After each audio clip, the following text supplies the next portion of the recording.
This makes me seem very wise, almost like a guru.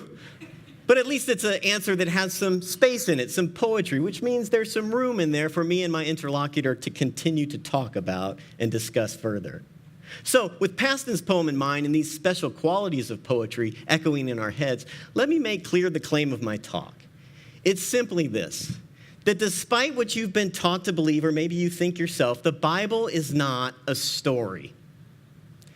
Instead, the Bible is far more like a poem than it is a story, and therefore we think about Scripture better and live our lives with Scripture better when we think of the Bible as a poem, not as a story. Now, I know what some of you might be thinking right about now. It goes something like this. No way. The Bible is like totally a story. You're especially thinking that if you are originally, like me, from Southern California.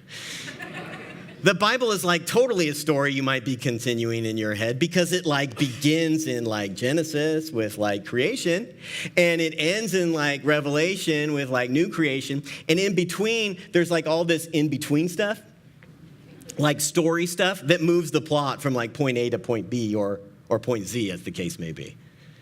Now, I know that seems right, but it's just not right.